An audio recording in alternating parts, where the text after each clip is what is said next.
This is insane. There is a woman by the name of Shelby Busch, and she works in the Arizona Republican Party, Maricopa County GOP specifically, and she is sort of a MAGA person, and she very much does not like the Maricopa County Recorder, Stephen Richer. And you might sort of vaguely remember the name Stephen Richer. He was the one who sued Kari Lake because Kari Lake put him at the center of all these election conspiracy theories and attempted to smear him. And so he's been one of those Republicans that said, I'm not going to go along with these election lies, more rational. Whereas MAGA, of course, bought into these election lies, has now made him a big antagonist in their stories. And you'll see that play out here. Stunning, shocking, horrifying video of Shelby Busch speaking to a group of presumably Republicans and making, if we give her all the benefit of the doubt in the world, a joke that is truly terrible. So the beginning is sort of unrelated, and then you'll hear the part that I'm referring to. But let's pretend that this gentleman over here was running for county recorder. And he's a good Christian man that believes what we believe. Well, we can work with that, right? We can. That's unity. That's saying, hey, we're going to shake hands and we're going to agree that we're going to run a good Christian foundation campaign and we're going to treat each other well and we're going to get through this together, right? That's unity. But if Stephen Richer walked in this room, I would lynch him.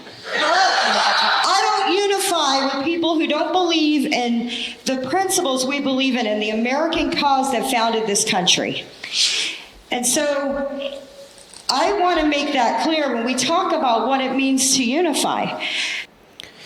She said if Stephen Richer, again, just to give you the sort of framing of the two people, you have your more moderate Republican against election lies, MAGA Republican, extreme, saying if Stephen Richer walked into the room, would lynch him, if you missed it, would lynch Stephen Richer.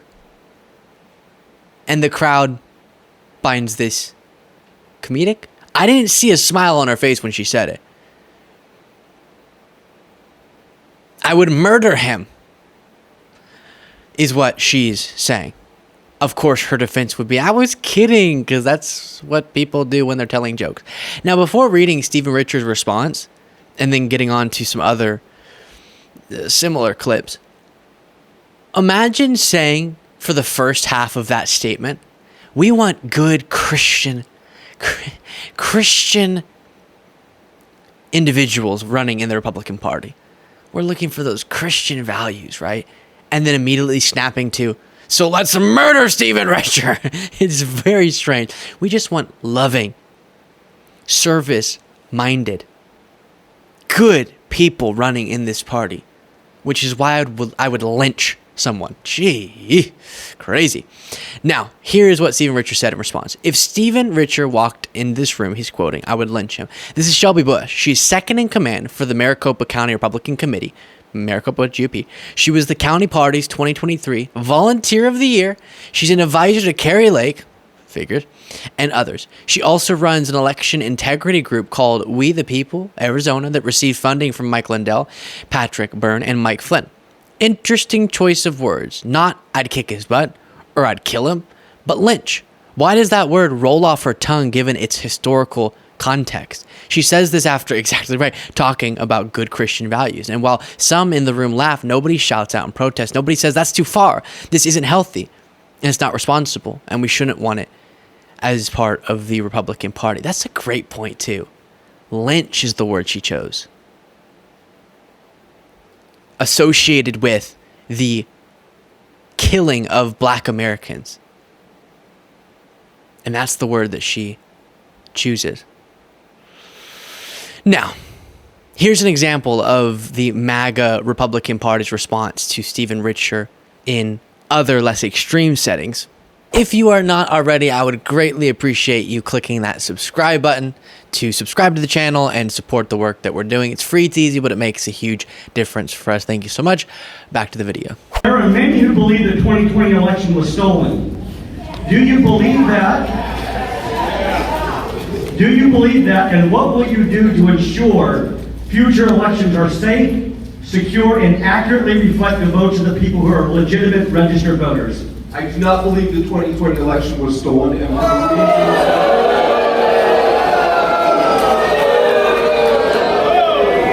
Boo, boo. You believe the only thing that the evidence backs up. Boo. Idiot. What is wrong with people? You know, I'm forgetting now the exact figures that I'm reminded of in this moment, but it reminds me of a poll that we looked at. It said something like 70% of Republicans believe the election was stolen. But then 50% of those who believe the election's stolen admit they don't have evidence to prove it. What? Why do you believe that then? Because their heart wants to so badly. And I've said this before too. If you concede to our argument, which is that our election system is legitimate based on every investigation, recount, audit, court case, etc., that's actually something that you can feel good about. Breaking news, the justice system's not rigged. You can take a deep breath. The elections aren't being rigged, but people want so badly to believe something that they convince themselves to believe it despite no evidence, sometimes by their own admission. But that thing that they want to believe so badly is actually stress-inducing. This is sort of the Fox News model too. You convince people of things that cause them stress they wouldn't have to feel. Biden's not Satan. He's not going to crawl through your window and make a drag queen kidnap your child or something. I don't know. Biden in drag is not going to come through a window and kidnap your child. And these storylines, like the election and the elections are being stolen, if you realize they're bogus, it's actually a sigh of relief for you. So join us. Join the pro-democracy side. But this reminded me, the Lynch comment there from Cheryl, I should say, Busch, reminds me of this reporting from Axios. Support for political violence jumps in the United States, survey says. And so the share who say they agree with the statement, American patriots may have to resort to violence in order to save the country. For Republicans, you have it jumping from 28% in 2021 to 33% last time this was asked in 2023. 33% of Republicans saying American patriots may have to resort to violence in order to save the country. And this has been asked since January 6th. And then independents, you have 22%, and Democrats, the smallest portion, 13% in 2023. Then you also have, so the point is that Republicans are far more likely to be in favor of the idea, at least, of political violence being justified. Then you have Reuters reporting 2/3 in the United States fear violence could follow election. 2 out of 3 Americans say they're concerned that political violence could follow the November 5th election rematch between Democratic President Joe Biden and his Republican predecessor Donald Trump, a new Reuters Ipsos poll found. And I do think we're fearing that. And so my message to MAGA leaders is cut it out. This is real life. This is real stuff with real consequences. And you thinking as Cheryl Busch, and I'm about to play you a clip of Steve Bannon, as they think that they're being cute and fun and provocative and riling up their base. And in this case, she thought the crowd, I guess, would react positively. You're putting fuel on a really dangerous fire that could get someone hurt, as we've seen it happen before. Steve Bannon here saying this. If they steal this election, and they fully intend to steal it, this republic ends. Are you prepared to fight? Are you prepared to give it all? Are you prepared to leave it all on the battlefield? Ladies and gentlemen, it's very simple. Victory or death. He's so obsessed with his own ego that he's willing to put people's lives in jeopardy for an applause. That's what that is, to be clear. He likes the feeling of a crowd roaring after he says something provocative. Steve Bannon's not going on any battlefield, any battleground, victory or death, my rear end. We've seen from him, he profits off of it. The War Room podcast, when in his comfy little studio doing his podcast. Now he actually is going to prison for defying a congressional subpoena. But this is extremely high stakes and dangerous.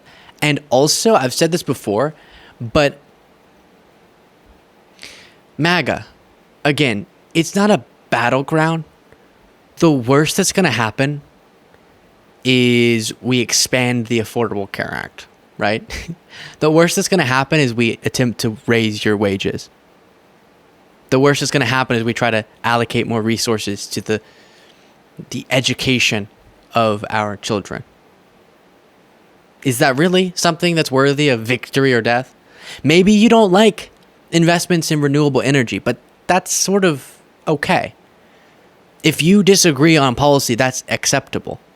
When we talk about the threat that's posed to our democracy, we're talking about the very foundation of our process being attacked, which is what your movement's doing, MAGA.